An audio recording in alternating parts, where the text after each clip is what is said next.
was supposed to be like right here. Huh?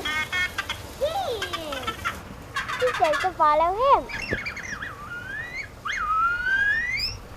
All right. Good luck. May the force be with you.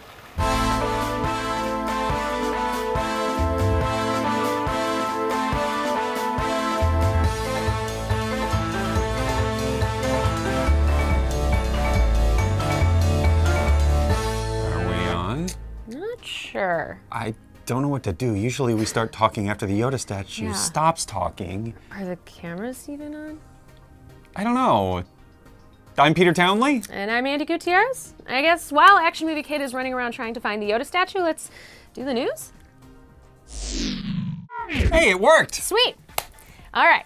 Big news this week coming from the set of Episode 8 as director Rian Johnson revealed that the film has officially wrapped shooting. Posted as a video on our Facebook and Twitter feeds, the director shared, "Final slate of the final shot, 8 is officially wrapped. Cannot wait to share it with you all." This comes hot on the heels of his appearance at Star Wars Celebration, where he revealed that Episode 8 will start unlike any other Star Wars film by picking up immediately where The Force Awakens left off. December 2017 can't come soon enough. In other news, the results are in for the fan vote for which character from the Star Wars universe will be included in a future wave of Black Series figures.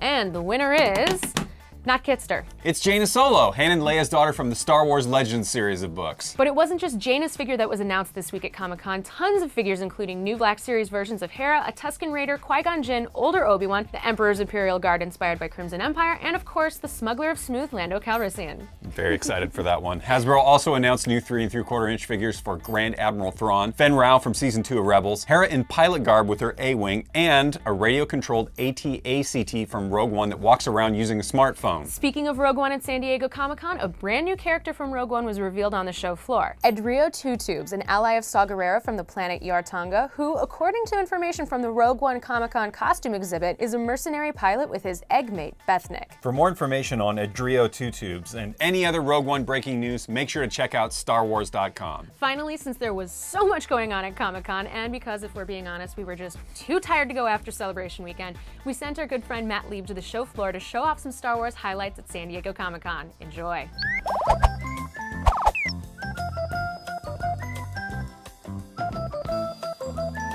Here we are, check it out. It's the Rogue One costume exhibit. We got Orson Krennic here. We got his entire costume, including the cape. As you'll notice, it's flowing. And the air conditioning, that's an Imperial Death Trooper. He's got full bars on his belt, which means he's got service wherever he goes. Wow, look at it, it's twerking. Ooh, the nose is cold. That's how you know it's healthy.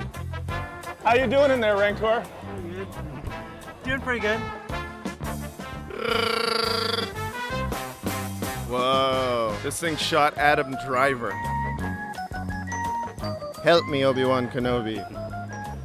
My watch ran out of batteries and I don't know what time it is. You just proposed to Haley in front of all these people? How do you feel? Relieved. And you said? I said yes. I would love to be there at your wedding. Well, we've had a great time here at Comic-Con 2016. Signing off for the Star Wars show, this is Matt Lieb. Goodbye.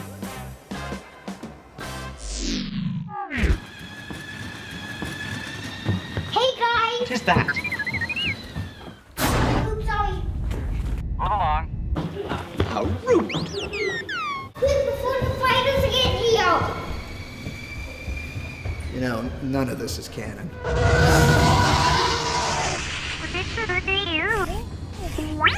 I'm here with Daniel Hashimoto, Action Movie Dad, though you may be more familiar with his son, James, Action Movie Kid, who I think is chasing cheese around somewhere right now. I think so. They're tracking down that Yeah. Yoda statue you guys promised me in the front. That's right. We're working on that. We'll get it here. Thanks so much for being on the show, by the way. Absolutely. Thank you so much for having us. It's been a blast. One of the things that I think is so great is that you have been doing visual effects and filmmaking since you were just a little guy. You had a Betamax and an Amiga. Yes, my very first memory is actually of watching Return of the Jedi, where I was fascinated by the fact that you could make these things manifest themselves on film, and so I got really into finding out how they were made. I watched the Star Wars to Jedi making of behind-the-scenes documentary, which was wonderful, and it inspired me to go into visual effect filmmaking, and I've done it for the last 25 years. So Star Wars has been there the whole time. Absolutely. I used to make goofy stop-motion Star Wars shorts with little toys and anything that I could find, and miniatures and bad costumes. As opposed to now where you just follow James around with the phone. It's been so And great. you're making movies. Yeah, everyone is walking around with a great camera, capable of way more than anything that we used to have when we were kids. Yeah, it's such a common thing now. You go onto Facebook or whatever social media, and everyone's, posting their videos of their kids. Absolutely, and that's basically the thing that got us into this. A lot of our friends were posting videos of their kids on Facebook, and we had just had James, and he was really wonderful, and we had home videos of him, and so I thought, I'll combine these two passions a little bit. I'll try to put out fake home videos of James doing dangerous things so all of our friends can get a good giggle out of it. And you also got to go to Star Wars Celebration last year. That was the last time we saw you. Yeah, last year Lucasfilm was kind enough to invite us down to the celebration, which was a lot of fun. We got to let James run around, and hopefully you've seen some of the fun things he got to do there. And so the last time we saw you at Star Wars Celebration, James hadn't actually seen a Star Wars film yet. Yes, he had not. He knew the Star Wars stories only as these bedtime stories that I would tell him every night. I would break up all of the original trilogy into 5-minute stories and tell him a little bit about the adventure every time. And then finally, shortly after the convention, actually, we watched the first Star Wars. And it was tremendous, and he had a great reaction to Han flying in and saving Luke at the very end, and he really got into the film. And it was exciting for him to finally see all of these things and characters come to life in this really wonderful way. So what do we have to look forward to on Action Movie Kid? Well, it is really hard for us to separate Star Wars from our lives these days. Everything that we do reminds us of some fun adventure of them, and I think it's because they're such relatable stories, and so everywhere you are, both things visually and adventure is all around, and Star Wars keeps on being involved, and so you're going to see a lot more Star Wars videos come out. And also, somewhere in the background, a feature film is being worked on for Action Movie Kid, which will be really fun, and I have no details to share, but yeah, should be no, really that's fun. awesome. I'm looking forward to it. I'm gonna stay tuned to the channel. Dad, we think we found Yoda. What? Where? Follow me. Okay. Well, it's been nice. Yeah, see you guys. Well, I guess that's the end of the interview. Check out Action Movie Kid on YouTube and stick around for more Star Wars show. Yoda, we were looking for you all day. Oh, but I'm just about to win! You should let the Wookiee win. Good idea! Wahoo!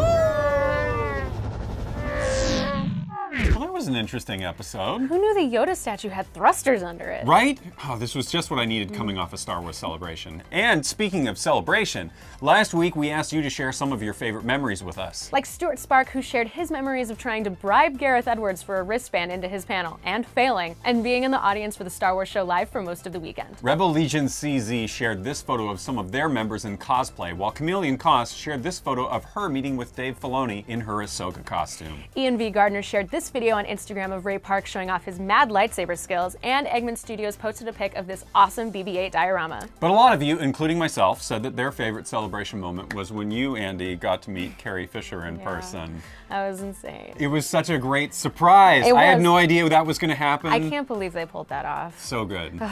It was an incredible time, and we cannot wait to do it again next year in Orlando. Finally, this week, because it was Comic-Con, and Comic-Con is all about cosplay, we want to see your best Star Wars cosplay. It can be from Comic-Con, Celebration, Halloween, whenever, wherever. We just want to see your best Star Wars costumes on display. Just be sure to use the hashtag SWSCosplay, and we'll show our favorites here next week. Thanks for watching. Yippee!